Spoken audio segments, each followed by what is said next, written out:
చేశాడు. ఇప్పుడు తెల్ల కలువలు అందులో విచ్చుకుని ఉన్నట్లుగా కనపడుతుంటుంది. వైఢూర్యంతో కలువలు చేశాడు. వజ్రాలతో చాపలు చేశాడు. వజ్రాలతో చాపలు చేయడం వల్ల దాని పొలుసులు ఉంటాయి. ఆ పొలుసులు తలుక్కు తలుక్కు తలుక్కు తలుక్కు మెరుస్తూ ఉంటాయి. అది ఒక్కొక్క కాంతిలో ఇలా తిరుగుతుంటే పొలుసులు మెరుస్తాయి. దాని కళ్ళు మెరుస్తాయి. ఆ పొలుసులు మెరవడానికి, ఆ కళ్ళు మెరవడానికి వీలుగా వజ్రాలతో చాపలు చేసి విడిచిపెట్టాడు. అవి వెడుతూ ఉంటే చాపలు నీళ్లలో తిరుగుతున్నాయనిపిస్తుంది. ఇది చాలదు అన్నట్లుగా ఆ నీటిలా కనపడుతున్నటువంటి ఇంద్రనీలమణుల కాంతుల కింద మరకతమణుల కాంతులు పడేటట్టు చేశాడు. ఇప్పుడు ఈ మరకతమణుల కాంతుల వలన ఏమవుతుందంటే నీటి అడుగున నాచు పట్టినట్టు కనపడుతుంది.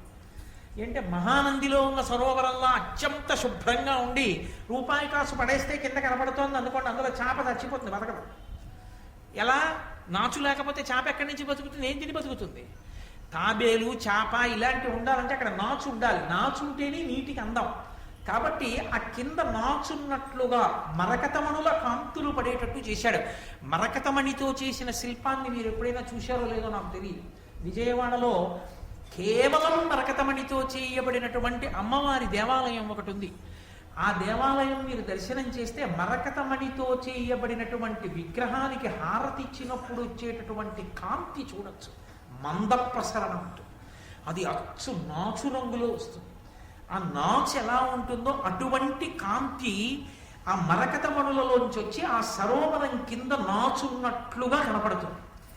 ఇప్పుడు ముత్యాలు తీసుకొచ్చి ఆ నీటి మీద ఎంత అందంగా అమర్చాడంటే నీటి మీద నురగల ముద్దలు ముద్దలుగా నిలబడినట్టు కనపడుతుంది. ఇప్పుడు అది సరోవరం కాదని చెప్పడానికి మీకు ఆధారం ఇది. అది మణులత కాంతుల వలన అలా వచ్చింది తప్ప ఇంకొకలా వచ్చిందని మీరు చెప్పలేరు. ఉందా అటువంటి నిర్మాణ ప్రజ్ఞ? ఉన్నది. నన్ను నమ్మండి. మీరు చూస్తాను అంటే ఇప్పటికీ ఉంది ఒక చోట. కాంచీపురంలో కామకోటి మఠం వారు ఒక గొప్ప కళాశాల నిర్మాణం చేశారు. దాని పైన శ్రీచక్ర ఆకృతిలో ఉంటుంది. దాని మీద బిందు ఉంటుంది. ఆ శ్రీచక్రం ఏమైందంటే దాని కాంతి వచ్చి నీడ కింద పడింది. ఇప్పుడు ఎవరైనా ఆ కళాశాలలోకి వెడితే ఆ శ్రీచక్రాన్ని తొక్కుతారు. నీడ తొక్కి లోపలికి వెళ్ళాలి. ఎలా? పైన అంతా పూర్తయిపోయి కింద ఆ చట్టా నిర్మాణం చేసిన తర్వాత ఈ పరిస్థితి ఏర్పడింది. ఇప్పుడు కళాశాలలోకి వెళ్ళడం ఎలా? కంచికామకోటి పీఠాధిపత్యం వహించినటువంటి అపర శంకరావతారులు మహాపురుషులు చంద్రశేఖరేంద్ర సరస్వతి మహాస్వామి వారికి వెళ్ళి చెప్పారు, అయ్యా శ్రీచక్రం యొక్క నీడ పడింది కింద, ఎవరైనా లోపలికి వెడితే శ్రీచక్రాన్ని తొక్కి వెళ్ళాలి, ఎలా అని అడిగారు. ఆయన కొంతసేపు ధ్యానం చేసి కామాక్షి పరదేవతని ప్రార్థన చేశారు. ఏమి తొక్కర్లేండి, వెళ్ళండి అన్నారు. ఎవరైనా ఇప్పుడు వెళ్ళి ఆ శ్రీచక్రం దగ్గరికి వెళ్ళి మీరు ఇలా నించున్నారనుకోండి, మీ ముందు ఉంటుంది యథార్థంగా మేరు ఉంటుంది నీడ. కాలెత్తారనుకోండి మేరు మీద పడుతుంది. ఎలా? మీరు భయపడతారు. మీరు కాలెత్తి వేశారనుకోండి ఆ మేరు ముందుకెడుతుంది అడుగు. అరే ఒక అడుగు ముందుకెళ్ళిపోయిందని చెప్పి ఇప్పుడు మీరు మళ్ళీ కాలెత్తారనుకోండి ఇంకో అడుగు ముందుకెడుతుంది. ఎంతమంది ఎన్ని వైపుల నుంచి వచ్చినా అంతమందికి ఒక అడుగు ముందుకుంటుంది, కానీ ఎవరి చేత తొక్కబడదు. ఏమి చెప్పాలి? మీరు కావాలి అంటే అది నగరేషు కాంచి శీర్షికలో వెంకటేశ్వర భక్తి ఛానల్ వారి ప్రసారంలో ఎక్కడో అక్కడ కనపడుతుంది. నేను దాని వ్యాఖ్యానం చేసే రోజుల్లో ప్రత్యేకంగా దాన్ని చూడడం కోసం కంచి వెళ్ళి అది దర్శనం చేసి వచ్చి తెల్లబోయాను. కాబట్టి అటువంటి సిద్ధ పురుషులు కలిగినటువంటి దేశం ఈ దేశం. అటువంటి అద్భుతమైనటువంటి నిర్మాణాలు కలిగినటువంటి దేశం. లేపాక్షి లేదు. సివిల్ ఇంజనీరింగ్కి ఏమిటో పెద్ద విదేశాల గురించి చెప్తాం. దేవాలయం అంతా ఒక స్తంభం మీదే ఆధారపడుతుంది. ఆ ఒక్క స్తంభం మీదే ఆధారపడి ఉంటుందన్న విషయాన్ని నమ్మలేక కప్పంతా ఆ ఒక్క స్తంభం మీదే ఆధారం. ఒక్క స్తంభం మీద కప్పు నిలబడదు. కాబట్టి ఈ స్తంభం కొద్దిగా కదుపుతామన్నారు బ్రిటిష్ వాళ్ళు. కదపండి అన్నారు. గుణపాలు తీసుకొచ్చి ఎందుకైనా మంచిది, ఇది పడిపోతే మనం నలిగిపోతాం, వాళ్ళకి నమ్మకం లేదు ఇన్ని స్తంభాలు ఉండగా ఈ స్తంభం మీదే ఎలా ఆధారపడుతుందని స్తంభాన్ని గుణపాలతో కొట్టి ఒక్క అంగుళం జరిపారు. లేపాక్షి దేవాలయం కప్పు ఒరిగిపోయింది కొంతమేర. ఇప్పటికీ మీరు వెడితే బోర్డు పెట్టి ఆ స్తంభం చుట్టూ ఎక్కడుండేదో ఎన్ని అంగుళాలు జరిగిందో చూపిస్తారు ఆ స్తంభాన్ని. అంత గొప్ప ఇంజనీరింగ్ స్కిల్స్ ఉన్న దేశమని మనం చెప్పేటటువంటి బ్రిటిష్ వాళ్ళకి ఇప్పటికి అర్థం కాదు లేపాక్షిలో ఆ స్తంభం మీద అలా ఎలా కట్టారు. అది భారతదేశపు విద్యా వైభవం అంటే. దానికి వారసులం. కాబట్టి ఎందుకు నిర్మించలేడు మయుడు? ఆయనకున్న దేవతానుగ్రహం అటువంటిది. అందుకే ఇంద్రనీలమణుల నుండి వచ్చేటటువంటి కిరణముల యొక్క కాంతి నీటిగా కనబడితే అక్కడే ఉన్న పద్మరాగమణుల చేత నిర్మింపబడినటువంటి ఎర్రని పద్మములు నిజమైన పద్మములలా కనపడుతుంటే, వజ్రముల చేత చేయబడినటువంటి చేపలు నిజమైన చేపల్లా కనపడుతుంటే, అక్కడ బంగారంతో చేయబడినటువంటి తాబేళ్లు నిజమైన తాబేళ్లు ఈదుతున్నట్లు కనపడుతుంటే, మరకతమణుల చేత తాపడము చేయబడినప్పుడు అందులోంచి వచ్చేటటువంటి కిరణముల యొక్క కాంతి నీటి అడుగున పేరుకున్నటువంటి నాచులా కనపడుతుంటే, ఒడ్డున ఉన్నవాడు సరోవరంలో దిగుతున్నామని పంచ పైకెత్తి పట్టుకుని కాలు అందులో పెట్టి భంగపడితే ఆశ్చర్యం ఏముంది? చిత్రం ఏమిటంటే నీరు లేని చోట నీరు ఉన్నట్టు కల్పించాడు. అది మయసభా నిర్మాణం. నీరు ఉన్న చోట నీరు లేనట్టు కల్పించాడు. ఎలా అంటే గోడలలో స్ఫటిక మణులు పెట్టాడు. ఆ స్ఫటిక మణుల కాంతులు పడుతున్నాయి. స్ఫటికమణి కాంతి కనపడుతోంది గోడలోంచి. తెల్లటి కాంతి పడుతోంది కాబట్టి అక్కడ నీరు లేదనుకుంటారు. అనుకుని కాలు పెడితే అక్కడ జలాశయం ఉంటుంది. ఈ కాంతి కప్పేస్తుంది, కనపడదు. నీరు ఉన్న చోట నీరు తెలియదు, నీరు లేని చోట నీరున్నట్లు కనపడుతుంది. అది మయసభ అద్భుతం. బాహ్యం, ఆంతరం కురుక్షేత్ర సంగ్రామానికి బీజం, ధర్మం నిలబడడానికి కారణం. మయసభలోని 2 మడుగులలోంచి పుట్టింది. అది కృష్ణ పరమాత్మ సంకల్పం. అది ఆయన అనుగ్రహం. అందుకే పరమాచార్య స్వామి వారి దగ్గరికి వెళ్ళి ఎవరైనా మహాభారత ప్రవచనం ప్రారంభం చేస్తున్నామని అడిగినా, భాగవతం చెప్తున్నామని అడిగినా, కృష్ణ పరమాత్మని 3 రోజుల పాటు రాత్రింబవళ్ళు పూజ చేసి ప్రారంభం చేయండి అంటుండేవారు. ఆయన అనుగ్రహం లేనిది ఏం చెప్తాం అని. అందుకే ఇప్పటికీ మహానుభావుడు మల్లాది చంద్రశేఖర శాస్త్రి గారు ఈ వయస్సులో కూడా కంఠం శంఖంలా మోగుతూ ఆ దత్తాత్రేయోపాసనతో నోటి వెంట కృష్ణ భగవానుడని కూడా అందరూ వాసుదేవుడు వాసుదేవుడు అంటూ ఆ మహాభారతాన్ని చెప్తూ అంత పరవశించిపోగలుగుతున్నారంటే ఆయన వెనక కృష్ణ భగవానుడి అనుగ్రహం ఆయనకి ఎంత ఉందో అర్థం అవుతుంది. ఆయన అనుగ్రహం ఉంటే తప్ప అవి అపురూపములు ఎలా కాగలుగుతాయి? కాబట్టి అటువంటి అపురూపమైనటువంటి మయసభా నిర్మాణం పూర్తయింది. 8,000 మంది దృఢకాయులైనటువంటి రాక్షసుల్ని పిలిచాడు. ఒరే, ఇది చెక్కు చెదరకుండా ఉన్నదాన్ని పైకెత్తి తీసుకొచ్చేయండి అన్నాడు.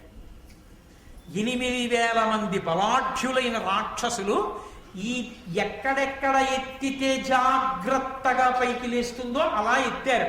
ఎత్తడం అంటే 8,000 మంది అన్ని వైపులా పట్టుకుని ఓడు అటుపక్క ఎత్తితే ఓడు ఇటుపక్కకి ఎత్తితే ఒరిగిపోతుంది. వాహనం ఎత్తండ్రా అంటేనే ఓ ఇద్దరు ఇటు ఎత్తేస్తారు, ఓ ఇద్దరు వదిలేస్తారు, ఒరిగిపోతుంది. ఎత్తడం అంటే ఏదో ఎత్తేయడం కాదు, దాన్ని పరాకుతో అందరూ కలిపి నిర్వహించగలిగిన ప్రజ్ఞ, అందరూ కలిసి చెయ్యాలి. అందరూ కలిసి ఒక కార్యం నిలబడడానికి చెయ్యాలి. అది ఎప్పుడు గొప్పతనం. చాలా మంది పనిచేసే కార్యాలయంలో ఒకరిద్దరి వలన కాదు గొప్పతనం. అధికారి గొప్పవాడు అని ఎప్పుడు నిర్ణయింపబడుతుంది అంటే వీళ్ళందరినీ కలిపి ఒక సంఘంగా చేసి, సంఘంలో టీమ్ స్పిరిట్ అంటుంటారు, మేమందరం కలిపి ఒక సంఘం అనేటటువంటి అభిప్రాయాన్ని ఏర్పాటు చేసి అందరూ కలిసి లక్ష్య సాధన చెయ్యాలి. ఆ భావన ఉద్దీపింపజేసిన వాడు అధికారి, ఆయన నిర్వాహకుడు. కాబట్టి ఆ భావన కలిగిందనుకోండి, మీరు ఇంకా అదే పనిగా ఈ పనిచేయి అనక్కర్లేదు. ఆ లక్ష్య సాధన కొరకు అందరూ తాము చెయ్యగలిగినది తాము చేసేస్తారంతే. అది కొనబడిన నాడు ఒక్కొక్కడిని నువ్వు ఎంతకని పొడుస్తావు. అది కాదు సమర్థత అన్న మాటకు అర్థం అధికారిది. అధికారి సమర్థత అంటే ఎవడు బలహీనుండో వాణ్ణి ఎక్కడ ఉంచాలో అక్కడ ఉంచాలి, ఎవరి బలవంతుడో వాడిని అక్కడ ఉంచవలసిన చోట ఉంచాలి. కలిపి అందరినీ ఒక సంఘం చెయ్యాలి. ఒరే మనందరం కలిపి దీన్ని సాధించాలని ఎవరి వంతు వాళ్ళు పోషిస్తూ లక్ష్య సాధన చెయ్యాలి. అలా నడిపించిన వాడెవడో వాడు సమర్థుడు, వాడధికారి. కాబట్టి ఈ 8,000 మంది ఆ మయసభని తీసుకొచ్చి ధర్మరాజు గారు ఉన్నటువంటి ఆ రాజధాని నగరంలో ఇంద్రప్రస్థంలో దింపారు. చూశాడు ధర్మరాజు గారు, చాలా బాగుంది అనలేదు. ఆయన వెంటనే ఆ ధౌమ్యుడు మొదలైనటువంటి పురోహితుల్ని పిలిచి సుముహూర్త నిర్ణయం చేశాడు. ఏడుస్తాడు దుర్యోధనుడు, చాలు చాలు చాలు బాబోయ్, ఇంకా పెట్టకండి అన్న మాటలే తప్ప అర్ధాకలితో లేచినవాడు లేడు. ఇంటి ఇల్లాలంటే ఎలా ఉండాలో చెప్పుకుని ఏడిచాడు దుర్యోధనుడు. ద్రౌపదీదేవి బ్రాహ్మణులందరికీ కూడా పరమ గౌరవంతో వడ్డిస్తూనే ఉంది అని చెప్పుకున్నాడు ధృతరాష్ట్రుడితో. ఏం చెప్పమంటావు నాన్న, వాళ్ళ వైభవం అని ఏడిచాడు. అది ఒక ఇంటి గృహప్రవేశం చేయడం అంటే, ఒక సభామందిరాన్ని ప్రారంభం చేయడం అంటే ఈ జాతి నేర్చుకున్న విద్య. అది దేవతల యొక్క గౌరవాన్ని కాపాడటం, వాళ్ళ అనుగ్రహాన్ని ప్రోధి చేసుకోవడం. అంతేగాని ఓ రంగుగుడ్డ ముక్క తెచ్చి అడ్డంగా పెట్టి జేబు దొంగలా కత్తిరించుకుంటూ వెళ్ళడం ఈ జాతి లక్షణం కాదు. నేను మన్నింపబడను కాబట్టి వీరుడు ధర్మజుండు 10,000 విప్రుల గొప్ప పాయసాహారము భక్తి పెట్టి మరి అందరకు చెరువేయునేసి విస్తార యశుండు ధేనువుల ధర్మ విధిం మణిముద్రికాద్యలంకారదుకూల పుష్పఫలగంధయుతంబుగ నిచ్చిలీలతో. ఆయన సభామంటపంలోకి గృహప్రవేశం చేశాట. ఎలా గృహప్రవేశం చేశాడంటే 10,000 మంది బ్రాహ్మణుల్ని తీసుకొచ్చాట. ఎందుకు బ్రాహ్మణుడికి అంత గౌరవం అంటే, బ్రాహ్మణుడి ఊపిరంతా కూడా వేదం చదవడానికి వ్యయమైపోతుంది. బ్రాహ్మణుని యొక్క ఊపిరంతా శాస్త్రాధ్యయనమునందు వ్యయమైపోతుంది. బ్రాహ్మణుని ఊపిరంతా శాస్త్ర ప్రబోధంలో వ్యయమైపోతుంది. బ్రాహ్మణుడి ఆరోగ్యం అంతా శాస్త్ర ప్రబోధంలో కరిగిపోతుంది. శరీరం శిథిలమైపోతుంది. అదే బ్రాహ్మణ జన్మకు సార్థకత తప్ప శరీరాన్ని రక్షించుకునే ప్రయత్నం చేసుకోమని కాదు. అంటే నా ఉద్దేశ్యం, ఆ గృహస్థాశ్రమంలో ఉండి కూడా నలిగిపోమ్మని నేను ప్రతిపాదన చేస్తున్నానని మీరు అనుకోకూడదు. కానీ శరీరాన్ని దాచుకుందామని బ్రాహ్మణుడు బ్రతకవద్దు అని శాస్త్రవాక్కు. 10 మందికి ధర్మాన్ని చెప్పడానికి తాను శాస్త్రం చదువుకోవాలి, 10 మందికి శాస్త్రాన్ని చెప్పుకోవాలి. చెప్పుకోవడంలో ఊపిరి వ్యయమైపోవాలి. ఆ వ్యయమైపోయి ఆయువు క్షీణించి వెళ్ళిపోయినా అతను సార్థక్యమును పొందినవాడే. అందుకే అటువంటి బ్రాహ్మణుల్ని 10,000 మందిని తీసుకొచ్చి పాయసం పెట్టాడు. ఈ మాట బాగా మీరు పట్టుకోవాలి. పాయసాన్నం వండినప్పుడు పాలు కలుస్తాయి, ధర్మమునకు లోపం రాదు. పాలు కలిసిన పదార్థం, పాలతో ఉన్న పదార్థం తీసుకోవచ్చు. పాలు నెయ్యి వేసినటువంటి ఉడికించినటువంటి ఆ పాయసాన్నం పరమేశ్వరుడికి నివేదన చేసి బ్రాహ్మణులకు పెడితే 10,000 మంది తృప్తిగా పాయసాన్నాన్ని స్వీకరించారు. పాయసాన్నం తిని మరి అందరకు చెరువేయునేసి విస్తారయచుండు ధేనువుల ధర్మవిధితో నేనిస్తున్నానని అహంకారంతో కాదు, ధర్మవిధిన్, ఎవరికి ఏది ఇస్తే ఎవరికి ఎలా ఉపయుక్తం అవుతుందో అలా ఇస్తున్నాడు. ఒక్కొక్క బ్రాహ్మణుడికి 1000 గోవులు ఇచ్చాడు. ఎందుకని? వాళ్ళు గోసేవ చెయ్యాలి, గోవుని పూజించాలి, ఆ ఆవు పాలతో అభిషేకం చెయ్యాలి, ఆ ఆవు నేతితో అభిషేకం చెయ్యాలి, ఆ ఆవు నేతిని తాను తిని స్వరాన్ని నిలబెట్టుకోవాలి. అందుకని ఒక్కొక్కరికి 1000 చప్పున గోవులనిచ్చాడు. ఇచ్చి మణిముద్రికాద్యలంకార దుకూల పుష్ప ఫల గంధయుతంబుగనిచ్చి నీలతో చక్కగా బ్రాహ్మణుల్ని కూర్చోపెట్టి వాళ్ళ మెడలో సువాసనాభరితములైనటువంటి తేజోవంతములైనటువంటి పుష్పహారములను వేసి వారికి ఫలములనిచ్చి వారికి తేలికైనటువంటి వస్త్రములను ఇచ్చేట. ఎందుకు తేలికైన వస్త్రం ఇవ్వడం? తేలికైన వస్త్రం ఇవ్వడం అంటే ఖరీదు తక్కువ వస్త్రం అని కాదు దాని ఉద్దేశ్యం. తేలికైన వస్త్రము అన్న మాటకు అర్థం ఏంటంటే, సన్నని బట్ట అంటే బాగా నేయబడినటువంటి బట్ట. చక్కటి వస్త్రాల్ని తీసుకొచ్చి ఆ బ్రాహ్మణులకిచ్చి మణులతో కూడినటువంటి హారములను వాళ్ళకి అలంకారములుగా సమర్పించి వాళ్ళకి చందనాన్ని అలదాట్. మీరు ఎక్కడ చూడండి బ్రాహ్మణ పూజ యందు చందనాలంకారము ఎంత అవసరమో మనకి చెప్తారు. ఆఖరికి భాగవతంలో కుచేలోపాఖ్యానంలో కూడా సాక్షాత్తు కృష్ణ భగవానుడంతటి వాడు కుచేలుణ్ణి కూర్చోపెట్టి ఆ చందనాన్ని అలదాడు. బ్రాహ్మణ పూజ యందు చందనాలంకారం అనేటటువంటిది అంత ప్రధానమైనటువంటిది. చక్కగా ధర్మపత్ని పిల్లలు ఆ చందనం తీస్తే బ్రాహ్మణ పూజ యందు ఆ చందనాన్ని అలంకారం చెయ్యాలి. కాబట్టి దుకూల పుష్ప ఫల గంధయుతంబుగనిచ్చి లీలతో వీటన్నిటినీ బ్రాహ్మణులకిచ్చి ధౌమ్యుడు మొదలైనటువంటి బ్రాహ్మణులందరి చేత ఆశీస్సులు అందుకుని ఎక్కడా ఏ దుశ్శకునములు కూడా గోచరించకుండా మిన్నుముట్టినటువంటి మంగళవాయిద్యముల నడుమ ధర్మరాజు గారు తన యొక్క సోదరులతో కలిసి సభామంటపంలోకి గృహప్రవేశం చేశాడు. ఎంతో సంతోషంగా సభామంటప ప్రవేశం జరిగింది. ఈలోగా అకస్మాత్తుగా నారద మహర్షి వచ్చారు. ఎప్పుడైనా ఎక్కడైనా దేవకార్యం జరగాలి అంటే మహానుభావుడైనటువంటి నారదుడు రావాలి. నారద మహర్షి వచ్చినటువంటి ఘట్టాన్ని విన్నా, నారద మహర్షి యొక్క దర్శనం విన్నా, నారద మహర్షి యొక్క వైభవం విన్నా వెంటనే పరమేశ్వరుడు ప్రీతి చెందుతాడు. నేను ఉత్తినే అంటున్నానని మీరు అనుకోకండి. ఎందుచేత అంటే మనకి ఒక అక్కర్లేనటువంటి ఆలోచన ఒకటి ఉంటుంది, ఆయన కలహభోజనుడు అని. కాదు, కలహము అతిశయిల్లి తీరుతుంది ఎక్కడ? ధర్మాధర్మముల మధ్య జరుగుతుంది. ధర్మాధర్మముల మధ్య పరిపక్వమైన స్థితి వచ్చింది. ఇప్పుడు కలహం పుడితే అధర్మం నశించిపోతుందన్నప్పుడు నారదుడు వస్తూ ఉంటాడు. ఎప్పుడెప్పుడు ఇక ధర్మం పూర్తిగా సత్తాని పొందిందో, అధర్మాన్ని తొక్కగలదో, అప్పుడు నిప్పురవ్వ పైకి లేచేటట్టుగా చేసేవాడు నారద మహర్షి.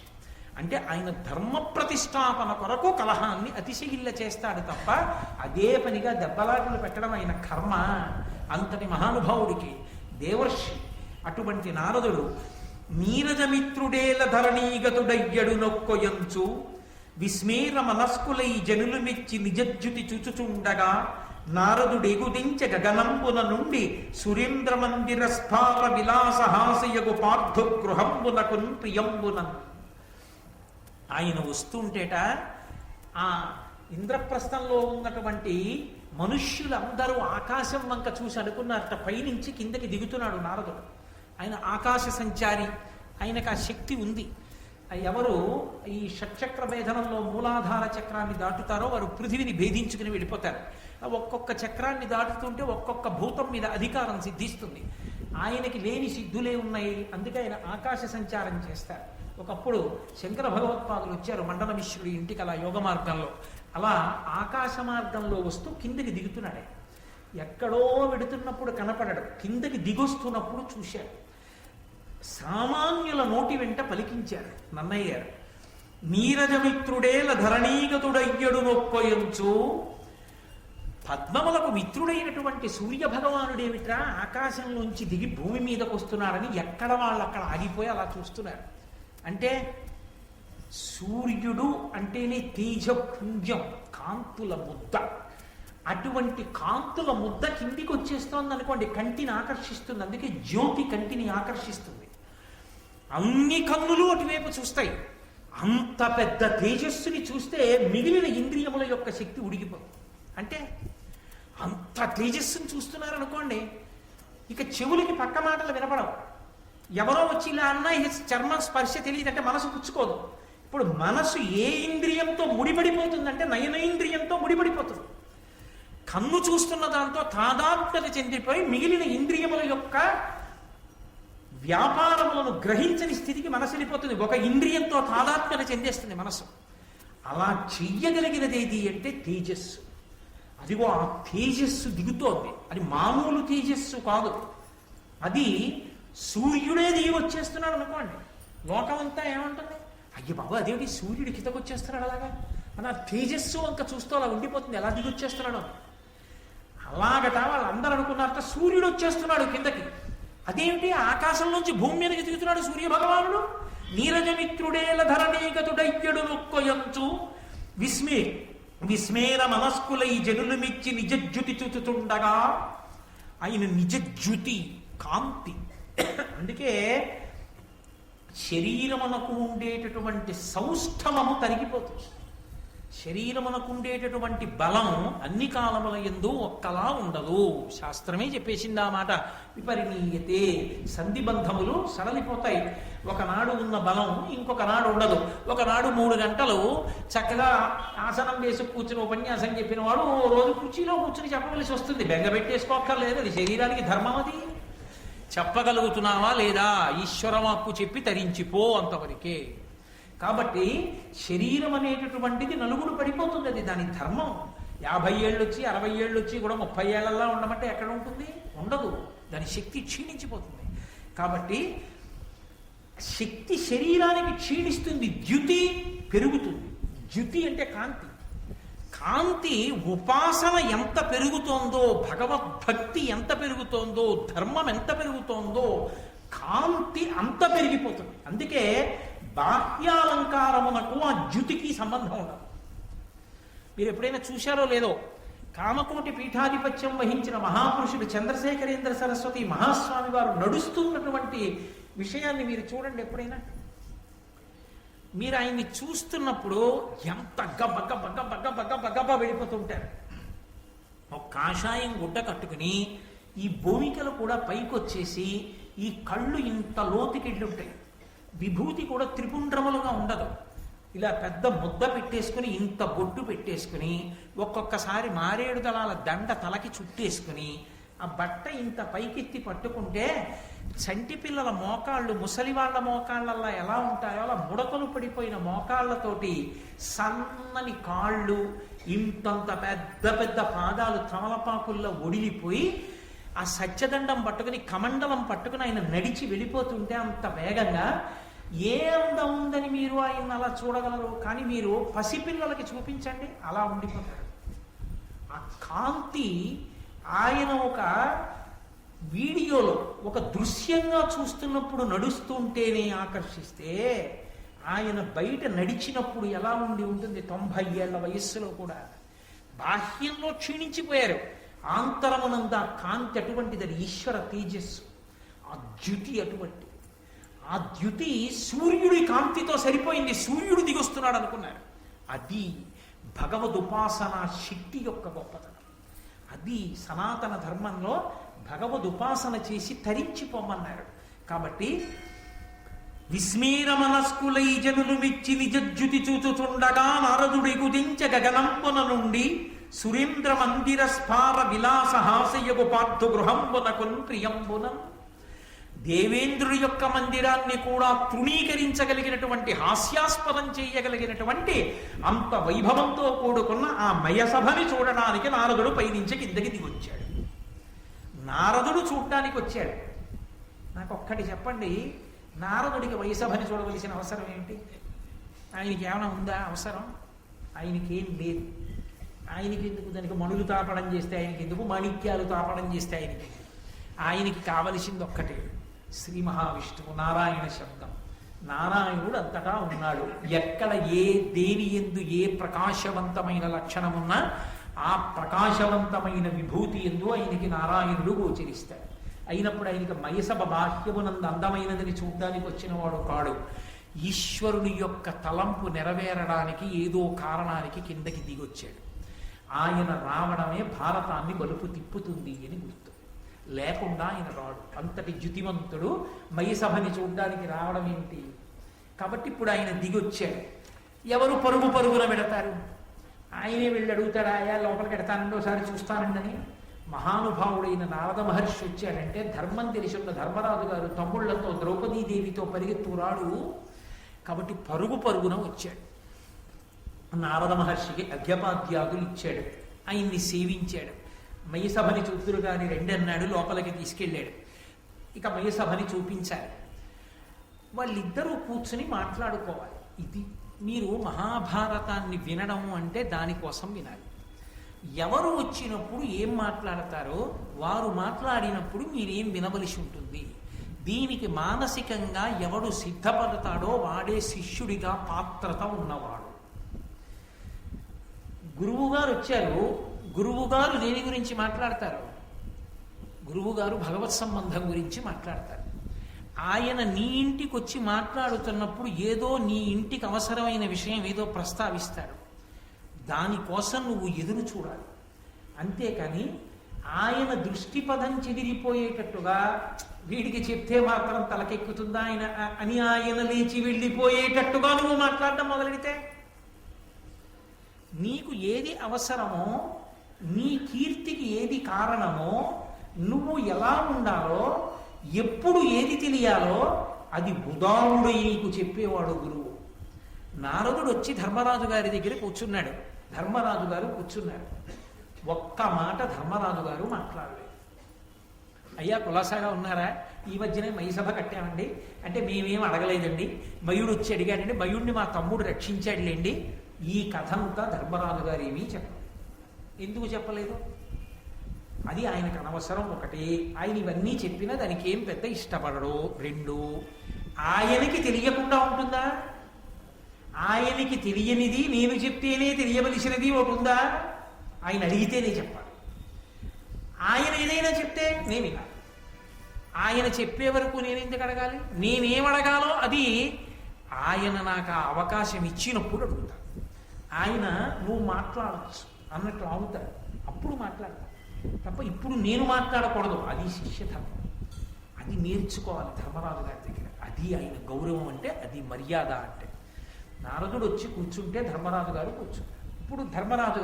ఇప్పుడు నారదుడు మాట్లాడాలి. నారద మహర్షి మాట్లాడితే ఏం మాట్లాడతారు? ఏమిటో మై సభ కట్టారట అని మొదలు పెడతారా? మొదలు పెట్టరు. అప్పటికి ధర్మరాజు గారికి ఏది చెప్పాలో అది చెప్తారు. అప్పటికి ధర్మరాజు గారికి ఏం చెప్పాలి? అర్ధరాజ్యం పంచుకుని రాజుగా కూర్చున్నాడు. అప్పుడే కొత్తగా రాచరికం స్వీకరించాడు. ధార్మికమైనటువంటి పరిపాలన ఎలా ఉండాలో చెప్పాలి గురువు గారు వచ్చినందుకు కదా. భూపసభాంతరాళమున పుష్కళమత్యతురత్వ మాజి మహాపటు శక్తియున్ యశమునందనురక్తియు ప్రకృతి సిద్ధగుణంబులు సచనాళికి అంటాడు భర్తృహరి. ఎప్పుడు ఎక్కడ ఏది మాట్లాడాలో అది మాట్లాడాలి. అంతేకాని ఒక చోటుకి వెళ్ళి అక్కర్లేని ఇంకొక విషయం మాట్లాడకూడదు. కాబట్టి ఆయన ఏది మాట్లాడుతాడు అని నారదుడు ధర్మరాజు ఎదురు చూస్తున్నాడు. చెప్తున్నారు నారద మహర్షి, ధర్మ విదుండవై, అది ఆయన మొదటి మాట. ధర్మం అదే కదండి. సమస్త వాంగ్మయాన్ని పిండేస్తే రెండే అక్షరాలు ధర్మం. ఆ ధర్మము కొరకే సమస్తం. అది పక్కన పెడితే మిగిలిందంతా అనవసరం, లొల్లి. ఆ ధర్మాన్ని వదిలిపెట్టి నువ్వేం చెప్దామనుకున్నా అనవసరమే. ఆ ధర్మం చెప్తావా చాలు. ఏకశబ్ద సమ్యజ్ఞాత సృష్టప్రయుక్త స్వర్గే లోకే కామదుర్భవతి. ఒక్క మాట వినడానికి చాలు, ఒక్క మాట ఆచరించడానికి చాలు, తరించిపోతాం. ధర్మ విదుండవై ధర్మార్థ కామంబు లొండుంటి బాధింపకుండా ఉచిత కాల విభక్తములుగా లీల సేవించితే. ఎంత పెద్ద ప్రశ్న అడిగాడో చూడండి. ఏమయ్యా, పురుషార్థములని ఉన్నాయి కదా 4, మోక్షం అలా అట్టిపెట్టు. ధర్మ అర్థ కామములు దేశము కాలము అన్న రెండిటి యందు ఒకదానినొకటి బాధింపకుండా అనుభవిస్తున్నావా అని అడిగాడు. అంటాడా ధర్మరాజు? ఈ ప్రశ్నకి ధర్మరాజు జవాబు ఏమిటి అన్నదాన్ని బట్టి తర్వాత మాటలు చెప్పాలి. అంటే ఇంకోలా మాట్లాడాలి. బుద్ధి గడ్డి తిందా అని అడగాలి. ఇహ సంతో నవాసంతి సతోవా నానువర్తసే తథా హి విపరీతాతే బుద్ధి రాచారవర్జిత అని అడిగింది సీతమ్మ. అలా అడగవలసి ఉంటుంది. లేదు తలిలా ఊపితే ఇంకొకలా మాట్లాడవలసి ఉంటుంది. దేశము కాలము దృష్టిలో పెట్టుకొని ధర్మ అర్థ కామములు ఒకదానినొకటి బాధింపకుండా సమన్వయం చేసుకోవడం అలవాటైందా అని అడిగాడు. దేశకాలములను బట్టి అంటే ఒక దేశమునందు ఒక కాలమునందు ధర్మము ఒకటి ఉంటుంది, ఒక దేశమునందు ఒక కాలమునందు ధర్మము ఒకటి ఉంటుంది, ఇంకొకప్పుడు ఇంకొకటి ఉంటుంది. నేను మీకు ఒక ఉదాహరణ చెప్పాలంటే బ్రహ్మముహూర్తం అయిందనుకోండి, తెల్లవారుసనం అయింది. ఆ దేశమునందు ఎక్కడైనా సరే, నువ్వు ఎక్కడ ఉన్నా సరే, ఆ కాలమునందు ధర్మం ఒక్కటే, ఈశ్వరారాధనమే. భగవంతుణ్ణి ఆరాధించాలి బ్రహ్మముహూర్తంలో. మధ్యాహ్నం అయింది, అర్థమును సంపాదించాలి, డబ్బు సంపాదించాలి. మధ్యాహ్నము డబ్బు సంపాదించామన్నారు కదా అని ధర్మాన్ని విడిచిపెట్టి సంపాదించకూడదు. ధర్మబద్ధమైన అర్థమును పొందాలి. ఖర్చు పగటిపూటే పెట్టాలి. పగటిపూట ఖర్చు పెట్టినప్పుడు నేను కష్టపడి సంపాదించింది కదా, నా ఇష్టం వచ్చినట్టు ఖర్చు పెడతానని పెట్టకూడదు. ధర్మముతో ముడిపడేటట్టుగా ఖర్చు పెట్టాలి. ధర్మబద్ధమైన ఆర్జన, ధర్మబద్ధమైన వ్యయము. కాబట్టి కాలములకు తగినట్టుగా అర్థము, కాలములకు తగినట్టుగా కామము. సూర్యాస్తమయం అయిపోయిన తరువాత మనుష్యులు కామోపభోగాన్ని అనుభవించమని ధర్మశాస్త్రం. కాబట్టి ఆ కాలమును గుర్తిరిగి నువ్వు భార్యాసంగమని నిర్వహిస్తున్నావా? కామము ధర్మంతో ముడిపడుతోందా? అదుపు తప్పి ధర్మాన్ని విడిచిపెట్టి కామాన్ని అనుభవిస్తున్నావా? కామం అప్పుడు అనుభవించిన ధర్మబద్ధము, అర్థం ఆర్జించిన ధర్మబద్ధము. ధర్మముతో ముడి విడిచిపెట్టకుండా దేశకాలముల యందు ముడి వేస్తున్నావా?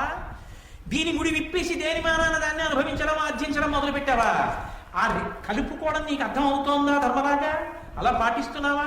అలా పాటిస్తే ధర్మమనందున్నావు. అప్పుడు ధర్మరాజు ఆ ధర్మం పాటించగలుగుతున్నావా? అందులో నీకేం చీకాకు లేదుగా, నీకెక్కడ అయోమయం లేదుగా. ఉందనుకోండి, నిస్సందేహంగా అడగాలి, గురువుగారు ఇక్కడే పెద్ద చిక్కొచ్చింది, ఇక్కడ ఎలా సమన్వయం చేయమంటారు అర్థాన్ని ధర్మాన్ని అడగాలి అన్నాడు ధర్మరాజు. అంటే దేశమునందు కాలమునందు ధర్మ అర్థ కామములను ఒకదానితో ఒకటి ఎలా ముడివేసి అనుభవించాలో అలాగే అనుభవిస్తున్నాను. అదే మోక్షమునకు హేతు. మోక్షమునకు హేతు ఇంకొకటి ఉండదు. అన్నం వండుకోవడానికి ఏం చెయ్యాలి? ఎవరైనా ఒకటే చెయ్యాలి. ఇవాళ రోజుల్ని బట్టి నేను చెప్పేది, కుక్కర్లో బియ్యం పోసి నీళ్లు పోసి మూత పెట్టి గ్యాస్కెట్ పెట్టి పైన వెయిట్ పెట్టి స్టవ్ వెలిగించి దాని మీద పెట్టాలి కాదు. అన్నం ఎప్పుడు ఉడికిందో కుక్కరే చెప్తుంది, కూత ఇస్తుంది. మోక్షం రావడానికి ఎవరైనా ఏం చేయాలంటే అదే చెయ్యాలి. దేశము కాలము ఈ రెండిటి యందు ధర్మ అర్థ కామములను ఎలా ధర్మానికి ముడివేసి అనుభవించాలో అలా అర్ధకామములను అనుభవించి వ్యయం చేస్తే మోక్షము చేకూరుతుంది. అంతేగాని మోక్షానికి కొత్తగా ఏమీ ఉండదు. అగ్ని మీద అన్నం పచనమైపోయిందని కుక్కర కోత పూసినట్టు నీకు జ్ఞానం ఆవిర్భవించిందని ఈశ్వరుడు అనుగ్రహిస్తాడు. నువ్వు శరీరం కాదు ఆత్మ అని ఎరుకలోకి వస్తుందనే మోక్షం. కాబట్టి అది నీకు వచ్చిందా ధర్మరాజా అని అడిగాడు. అడిగి సారమతి చేసి మానస శరీర రుజాములకు సతతంబు ప్రతీకారములు చేయుచుండుదే యారగా వృద్ధోపసేవ ఔషధ సేవన్. ఎంత అద్భుతమైనటువంటి ప్రశ్న అండి. ఏమయ్యా, రుజావళులు అని ఉంటాయి, అనారోగ్యముల యొక్క గుంపులు, వరుసలు. ఆవళి అంటే వరుస, దీపావళి అంటే దీపముల వరుస అని వరుస. అవి ఏమిటంటే ఇలా వచ్చి అమ్మయ్య ఇక్కడతో పోయిందండి, ఇక నాకు జీవితంలో ఏమీ రాగడానికి ఏమి ఉండదు, అక్కడకో మంది వేసుకున్నావు అది తగ్గింది, ఇంకోటి ఉంది వెనకాల అది వస్తుంది. ఇప్పుడు దానికి ఒకటి ఉంటుంది. కొలెస్ట్రాల్ ఎక్కువైంది దానికి ఒకటి ఉంటుంది. మోకాళ్ళ నొప్పి వచ్చింది దానికి ఒకటి ఉంటుంది. షుగర్ వచ్చింది దానికి ఒకటి ఉంటుంది. బీపీ వస్తే దానికి ఒకటి ఉంటుంది. ఒక్కొక్కటి వస్తుంది, రుజావళులు వస్తుంటాయి. అలా భయపడిపోయి హడిలిపోకుండా ఉండాలి. అందుకని ఈ శరీరమునకు రోగములు వస్తాయన్న విషయంలో నీకు ముందు అసలు నమ్మకం ఉందా? ఏదో ఒకటి వచ్చేటప్పటికి నా కర్మండి అని మృత్పిండల్లా నేల మీద పడిపోతున్నావా? మట్టి ముద్ద నేల మీద పడిపోయింది అనుకోండి, ఇలా వాడికి ఏదో ఒకటి వచ్చింది, రాకుండా ఉంటుందా? దిక్కుమాలిన శరీరం అన్న తర్వాత నింద లేకుండా బుద్ధి ఎలా పోతుంది? ఏదో కారణం రాయాలా డెత్ సర్టిఫికెట్లో? ఏదో ఒకటి ఆగిపోవాలా? అది ఏదో ఒకటి వస్తుంది ఆ శరీరానికి. వస్తుంది, వస్తే ఆపేస్తావా? పని చెయ్యగలిగినంత కాలం ఈశ్వర సేవ చెయ్యవలసిందే, ఉపయోగించుకోవలసిందే ఉన్న పనిముట్లన్నింటినీ. కాబట్టి శరీరం అన్న తర్వాత రుజావళులు వస్తాయి, అనారోగ్యాలు వస్తాయి. దానికి ఔషధిని సేవిస్తున్నావా? ఏమంటే ఎలాగో పోతుంది కదండి దిక్కుమాల శరీరం, ఎందుకు వచ్చిన మందులండి అని వైరాగ్యం చెప్పకూడదు. శరీరము ధర్మమునకు సాధనము. ఇది లేకుండా నువ్వు ధర్మం చేయదు. అది బాగా పట్టుకోవాలి. ఇది పడిపోయిందనుకోండి ఇక ధర్మం లేదు. ధర్మం చేయడానికి ఇది సాధనం, పనిముట్టు. ఇది ఉంటే కదా స్నానం, ఇది ఉంటే కదా సంధ్యావందనం, ఇది ఉంటే కదా ప్రవచనం. ఇది పడిపోతే ఏం చేస్తావు? మళ్ళీ వస్తుందని ఏమి నమ్మకం. అందుకని దీన్ని నిలబెట్టే ప్రయత్నం చెయ్యాలి. ఎప్పుడు జ్ఞానం వచ్చేవాడు. ఆ తర్వాత ప్రారంభంగా శరీరాన్ని చూడడం వేరు. నటించకూడదు జ్ఞానివైనట్టు. తనంత తాను జ్ఞానివి కావాలి ఈశ్వర కృపతో. అప్పటి వరకు పరిశ్రమ. శరీరము వ్యాధిగ్రస్తమైంది, భయపడకు. ఔషధిని ఇవ్వడానికి ఈశ్వరుడే ఈ భూమి మీద తిరుగుతున్నాడు వైద్యుడి రూపంలో. ప్రథమో దైవ్యోభిషకు అంది యజుర్వేదం. పరమశివుడే వైద్యుడి రూపంలో తిరుగుతున్నాడు. నీ ఊళ్ళో అన్నీ నీకు తెలుసు, నీలో ఉన్నది నీకు తెలియదు, ఆయనకి తెలుసు. ఆయన చూసి ఏమీ బెగ్గ పెట్టుకోకండి, ఇదో మాత్ర వేసుకోండి రోజు చక్కగా ఉంటారన్నాడు. కాబట్టి ఈశ్వరుడే నీ పాపాన్ని అనుభవించజేయడానికి రోగం పెట్టాడు. ఇప్పుడు భక్తిగా ఉన్నావు కాబట్టి ఆయన రూపంలో ఆయనకి కనిపెట్టేటటువంటి శక్తినిచ్చి విరగ్గొట్టడానికి ఔషధినిచ్చాడు.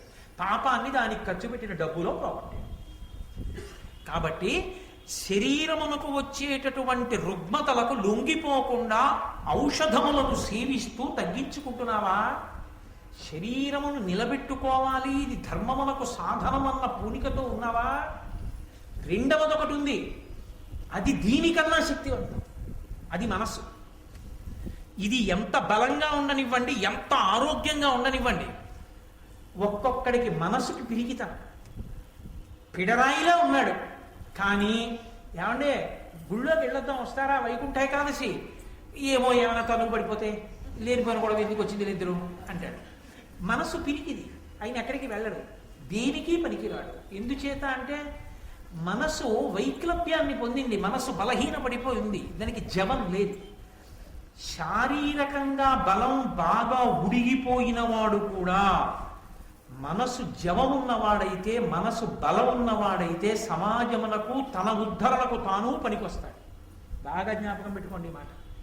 ఒకానొకప్పుడు ఒక మహానుభావుడు శ్రీరామాయణంలో ఒక ప్రత్యేకమైనటువంటి సర్గ ఒకటి చదువుకోవాలనుకున్నాడు.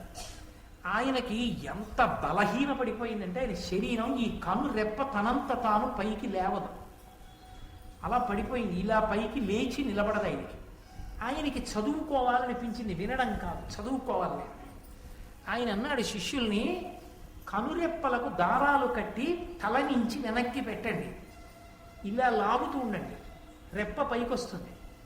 నేను చదువుకుంటూ ఉంటాను, ఇలా అంటాను, నా కంటికి బాధ కలిగినప్పుడు రెప్పను అలా దారం వదలండి, దిగిపోతుంది. మళ్ళీ కొంచెం వేడి తగ్గింది అనుకున్నప్పుడు ఇలా అంటాను, పైకెత్తండి, నేను అలాగే చూస్తూ చదువుకుంటూ ఉంటాను. ఆయన శరీరం లొంగిపోయింది, ఆయన మనసు లొంగలేదు, ఇంకా జవంతో ఉంది. ఆయన తనని తాను ఉద్ధరించుకుంటాడు. ఇంకా ఆ మిగిలిన క్షణాలు లేనివాడు ఎంత బలం ఉండనివ్వండి, వ్యాయామం చేసి తిని బలంతో ఉంటాడు. బలంతో ఉండడం ఎందుకు? బలం పోకుండా జాగ్రత్త పడ్డానికి. అది ఇంకా ఈశ్వర సేవకి పరోపకారానికి పనికిరాదు. కూర్చోవడం ఎందుకు? మళ్ళీ రేపు పొద్దున తిని వ్యాయామం చేయడానికి. ఎందుకు? అది ఏమైనా ఉపయోగం ఉందా దానివల్ల? ఏమీ లేదు. నోటి మాటతో ఉపకారం చేసిన మహానుభావులు ఉన్నారు. రెక్కలు కాలిపోయిన సంపాతి మాట సాయం చేశాడు వానరులకు, రెక్కలు వచ్చాయి. మనసుకి కలిగినటువంటి వైక్లభ్యాలు ఉంటాయి. కుంగిపోయాడంటారు మనిషి కుంగిపోయాడండి ఆయన అంటారు. ఎందువల్ల కుంగిపోతాడు? మనసు మీద తగిలింది దెబ్బ. ఎవడో మోసం చేశాడు, ఎవడో అనలాని మాట అన్నాడు, ఎవడో అగౌరవం చేశాడు, ఎవడో అధిక్షేపించాడు, ఎవడో అవమానించాడు, కుంగిపోయాడు. చాలా బాధపడిపోతున్నాడు. వెళ్ళి మాట్లాడాడు. ఏమిటోయ్, నీకొక్కడికే అవమానం జరిగినట్టు బెంగ పెట్టుకుంటావు ఏమిటోయ్? లోకంలో అవమానమును పొందని వాడెవరైనా ఉన్నాడా? నువ్వంటే ఓర్వలేని వాడెవడో నీ మీద ఒక మాట అన్నాడు అనుకో, దానికంత కుంగిపోవడం ఎందుకు? నీ కర్తవ్యత నిష్టతో నువ్వు వెళ్ళిపో. నేను చేద్దామనుకున్నది త్రికరణ శుద్ధిగా చేస్తున్నానా లేదా? మానవమానములతో నీకేం సంబంధం? ఈశ్వరుడు అనుగ్రహించాడా లేదా? మీ గురువు గారు ఒప్పుకున్నారా లేదా? మీ గురువు గారి ఆశీర్వచనం నీకుంది. నాయనా నీ పథంలో నువ్వు నడు అన్నాడు మీ గురువు గారు. ఎందుకు నీకు ఇంకా భయం? ఏటయా అక్కర్లేని వాటికన్నిటికీ ఇలా నువ్వు అందరి మాటలు లెక్క పెట్టుకుంటూ పోతే అందరి మాటలకి ఎన్నిసార్లు చదివిలో పడిపోతావు? ఎందుకు మనకు వస్తాయి ఇంకా నువ్వు లే అన్నాడు. అంతే ఉద్యుక్తుడయ్యాడు. ప్రయత్నపూర్వకంగా వృద్ధుల దగ్గరికి వెళ్ళి కూర్చోవాలి. వృద్ధులంటే ఎవరు? నేను అవమానించి మాట్లాడుతున్నానని మీరు అనుకోకూడదు. కేవలము వయసుడిగిపోయిన వారని కాదు, తమ అనుభవంతో తాము కూడా ఎన్ని కష్టాలు పడి ఉంచుకున్నామో చెప్పగలిగినటువంటి వారు. ఒరే, ఎవడి జీవితం మాత్రం పూలపాంపురా, ఎన్ని కష్టాలు పడ్డానో తెలుసా అని చెప్పగలగాలి. భీష్ముడి దగ్గరికి వెళ్ళి చెప్పారు, ఒక్క రాత్రి ఉపపాండవులందరూ చచ్చిపోయారన్నాడు. ఆయన ఒక్కొక్కటి చెప్పుకొచ్చాడు. రాజట ధర్మజుండు, సురరాజసుతుండట ధర్మి, శాస్త్రమోత్తేజకమైన గాంధీవము విల్లుయట, సర్వభద్ర సంయోజకుడు కృష్ణుడు సారథియట, ఉగ్రగదాధరుండు భీముడై యాజికి తోడువచ్చునట, ఆపద కల్గుటకి విచిత్రమో. ఎంత విచిత్రం చూశారా ఈశ్వరుడు యొక్క గొప్పతనం అంటే? ఇప్పుడు రాజు ధర్మరాజే, కౌరవులందరూ చచ్చిపోయారు. గాంధీవం పట్టుకున్న అర్జునుడు ఆయనకి తమ్ముడు, బ్రహ్మాండమైన గద పట్టుకు తిప్పుతూ ఉండేవాడు భీముడు, ఆయనకి తమ్ముడు. సాక్షాత్తు కృష్ణ పరమాత్మ ఆయనకి చెలికాడు. 5 పాండవుల కొడుకులు ఒక్క రాత్రి చచ్చిపోయారు. ఆపద అన్న మాటకు అర్థం ఇదే. ఈశ్వరుడు ఇలా జరగాలనుకుంటే నీకు ఎన్నున్నా ఆగదురా, ఆపద కలుగుటకేమి చిత్రమో అన్నాడు. మంచి మాట చెప్పగలిగినటువంటి పెద్దల దగ్గర ప్రయత్నపూర్వకంగా కూర్చోవడం అలవాటైతే నీకు మొట్టమొదటే వ్యాధి నిరోధక టీకా వేయించుకున్న వాడితో సమానం. ఎందుకని? పోలియో వచ్చాక పోలియోకి వైద్యం చేయించుకుంటే ఓ కాలు చచ్చుబడిపోతుంది. పోలియో రాకముందు పోలియో క్రిమిని శరీరంలోకి ఎక్కిస్తారు. పోలియో వ్యాధిని ఇవ్వగలిగిన క్రిమిని ఎక్కిస్తారు శరీరంలోకి. కాదు డాక్టర్ గారు? ఎందుకు ఎక్కిస్తారు అంటే రక్త కణాలకి అలవాటు అవ్వాలి. పోలియో క్రిములు లోపలికి వస్తే యుద్ధం ఎలా చెయ్యాలో. అవి యుద్ధం వాటికి తెలియదుగా. మొదట కొద్ది శత్రువు వచ్చాడు, ఇవన్నీ కలిపి పోరాటం చేశాయి. ఈ పోరాటంలో జ్వరం వస్తుంది, పిల్లాడికి జ్వరం వస్తుంది. మరి పిల్లాడికి జ్వరం వస్తుందని పోలియోటి చుక్క వేయించకపోతే రేపు పొద్దున కాళ్ళు చచ్చిపడిపోతాయి, వాడు బేగుతాడు. ఇప్పుడు జ్వరం వచ్చింది, కానీ వాడికి పోలియో క్రిములను ఎదుర్కోవడం వచ్చేసింది కాబట్టి రేపు ఎప్పుడైనా వాడిలోకి పోలియో వ్యాధిని కల్పించగలిగినటువంటి సూక్ష్మాంగ జీవులు వెళ్ళిపోయినా వాడికి ఇక పోలియో రాదు. పోలియో వస్తుందేమోనని టీకా వేయించుకున్నట్టు ప్రయత్నపూర్వకంగా పెద్దల దగ్గరికి వెళ్ళి కూర్చుని వాళ్ళ మాటలు వినడం నేర్చుకుంటే జీవితం అంటే ఎలా ఉంటుందో, ఉత్థాన పతనములు ఎలా ఉంటాయో, ఎలా నిగ్గుకు రావాలో, ధర్మాన్ని ఎలా పట్టుకోవాలో, భగవంతుని యందు భక్తి ఎందుకు చెడకూడదో, మనుష్య జీవితం అంటే ఎలా ఉంటుందో ఆ మాటలు మనసులో బాగా నిలబడితే ప్రతిదానికి తత్తరపడిపోయి అటు ఇటు అయిపోయి కదిలిపోయి అశాంతికి గురైపోయి 10 మందిని అశాంతి పెట్టాడు. తాను స్థిరంగా నిలబడి శాంతిగా ఉంటాడు, 10 మందిని శాంతి యందు నిలబెడతాడు. ఇంకంతకన్నా ఏం కావాలో ఈ ధర్మరాజా? అందుకని ఈ రెండిటికి వైద్యం ఎప్పుడూ చేయించుకుంటున్నావా?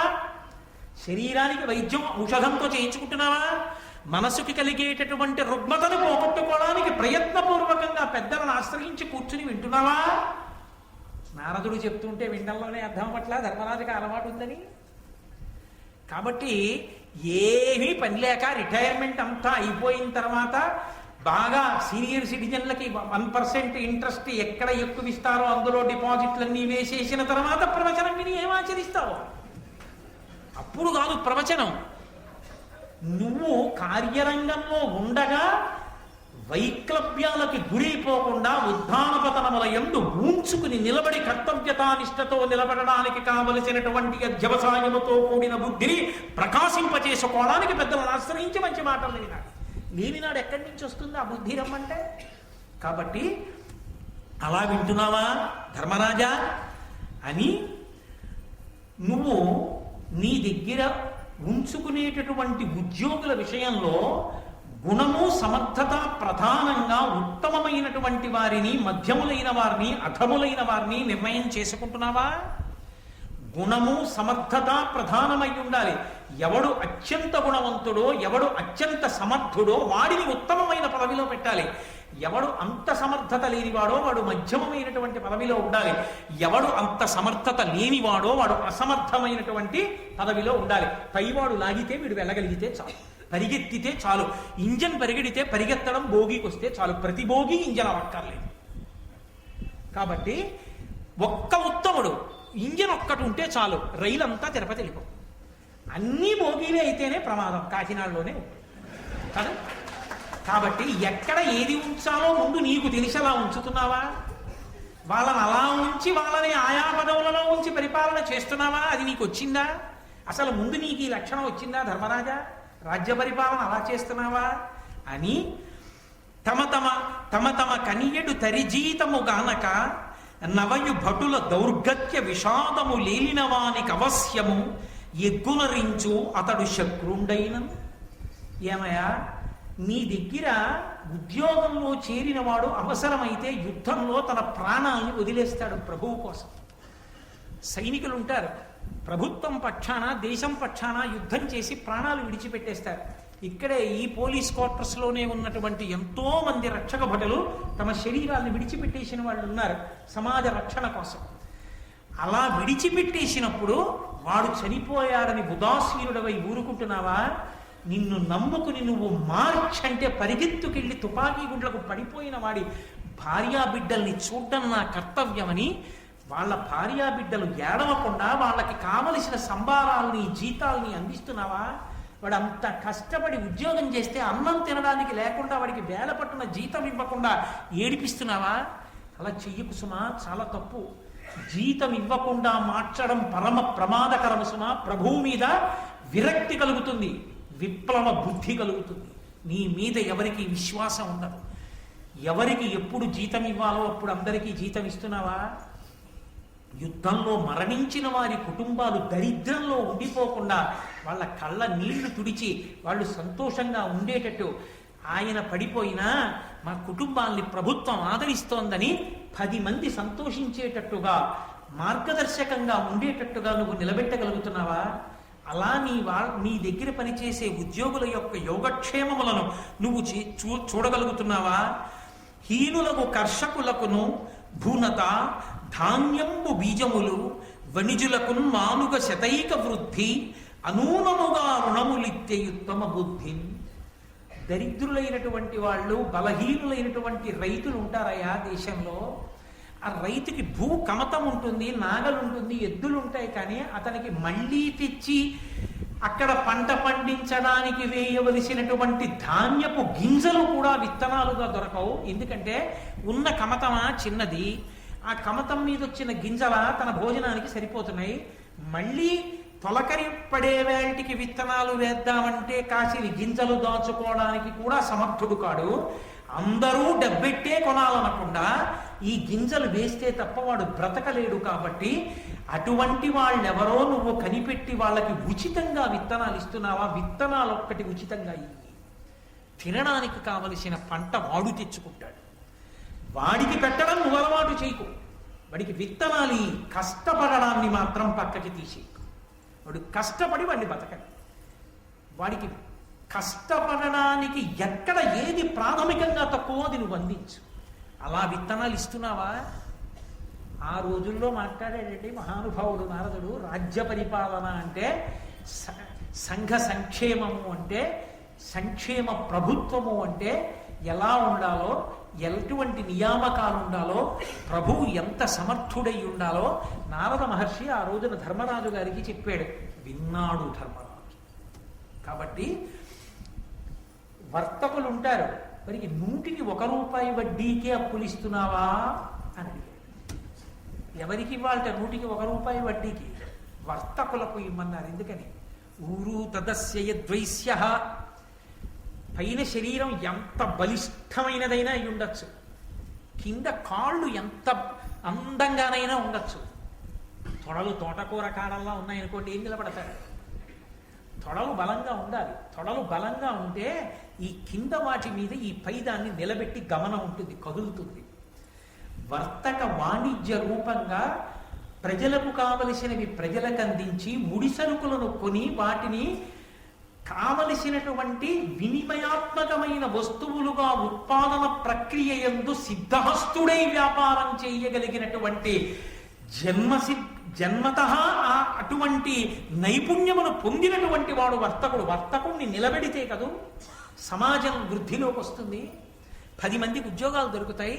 అందుకని అటువంటి వారిని వృద్ధిలోకి తేవడానికి 100కి 1 రూపాయి వడ్డీ కప్పులు ఇస్తున్నావా? అది ఆనాటి మార్గదర్శనం. సమాజ పరిపుష్టిని కాంక్షించి మాట్లాడారు. కాబట్టి అలా ఇస్తున్నావా అప్పు? పంగుల, మూకాంధుల, వికలాంగులను, అబాంధవుల దయం బ్రోతే భయార్తుం గడిది శత్రునైనను సంగర రంగమునగాత శరణంబనినం. ఓయ్ ధర్మరాజా, కొంతమందికి ఏదో కొంత ఇచ్చి వాళ్ళు బ్రతకాలని నువ్వు కోరుకోకూడదు. కష్టం చేసి వాళ్ళు అసలు కష్టం చెయ్యడం అన్న మాటకి ఇహ పనికిరారు. ఎందుకని? సమాజంలో వాళ్ళు మోసపోవడానికి, కష్టపడడానికి పనికిరాని రీతికి దగ్గరగా ఉన్న వాళ్ళు విధి చేత అలా నిర్ణయింపబడ్డారు వాళ్ళు. అందుచేత నువ్వు దయతో చూడాలి వాళ్ళని. ఎవరు? పంగుల, కుంటి వాళ్ళు ఉంటారు, 2 కాళ్ళు లేనివాడు. వాడు ఏమి చేయగలడు? వాడు ఏమి చెయ్యలేడు. వాడు ఏమీ చెయ్యలేడు అని నువ్వు అనకూడదు. వాడు కూడా సంతోషంగా ఉండేటట్టు నువ్వే చూడాలి. ఎందుకని? ఒక కుటుంబంలో తండ్రికి కాళ్ళు లేని కొడుకున్నా తను బతికున్నన్నాళ్ళు ఆ కొడుకు తండ్రి చూస్తాడు. కానీ ఆ తండ్రికి బెంగ మిగిలిపోకూడదు, నా తర్వాత వీడి బతుకేమిటి, వీడు నాకన్నా ముందే వెళ్ళిపోతే బాగుండని ఏడవకూడదు తండ్రి. నా ప్రభుత్వం ఉంది, నా ప్రభు ఉన్నాడని నమ్మి బ్రతకగలగాలి. అలా నువ్వు వాళ్ళని ఆదరిస్తున్నావా తండ్రిలా? ఆ దయ నీ ఎందుందా?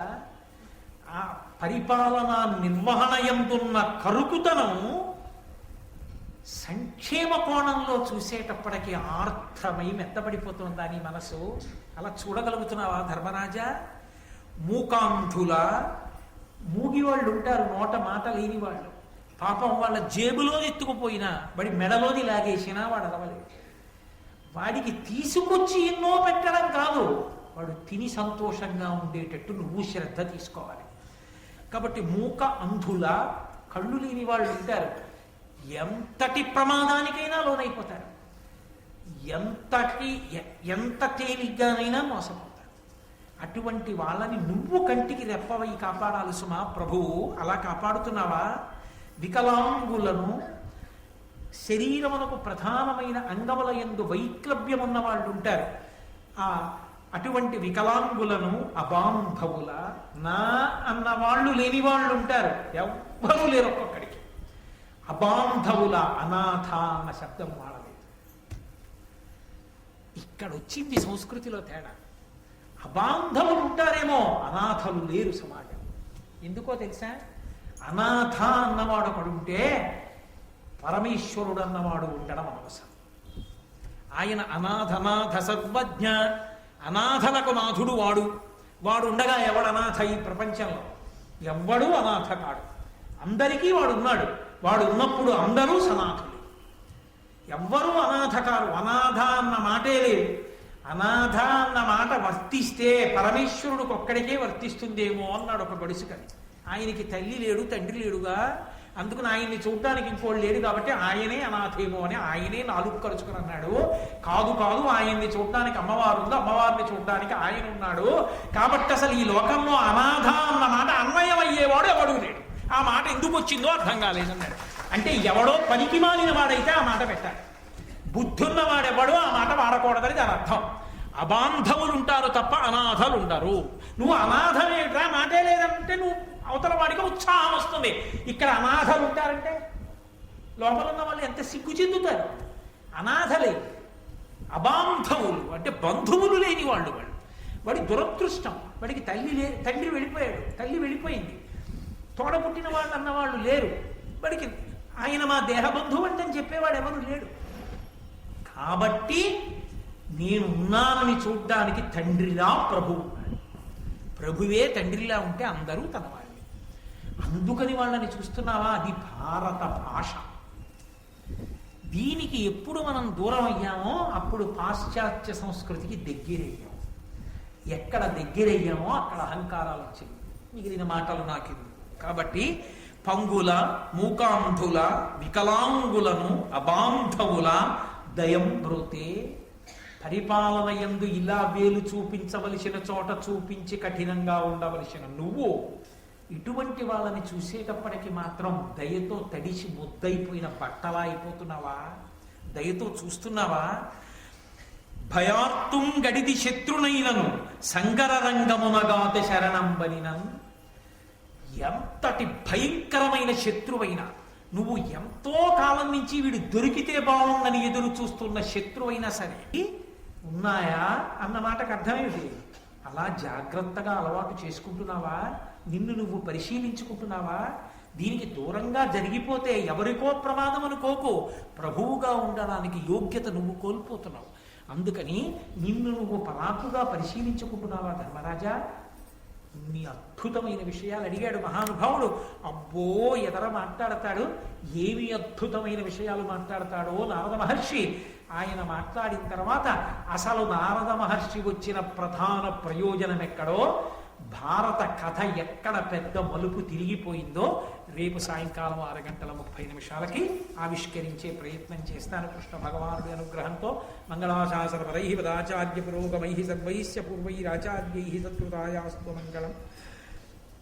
మంగళం కోసలేంద్రాయ మహనీయ గుణాత్మనే చక్రవర్తి తనూజాయ సర్వభౌమాయ మంగళం ఉమాకాంతాయ కాంతాయ కామితార్థప్రదాయినే శ్రీగిరీశాయ దేవాయ మలినాథాయ మంగళం కరచరణకృతం వా కర్మవాక్కాయజం వా శ్రవణనైనజం వా మానసం వా పరాధం విహితం వా సర్వమేత్తక్షమస్వా శివ శివ కరుణాబ్ధే శ్రీ మహాదేవ శంభో సర్వం శ్రీ ఉమామహేశ్వర పరబ్రహ్మార్పణమస్తు. స్వస్తి.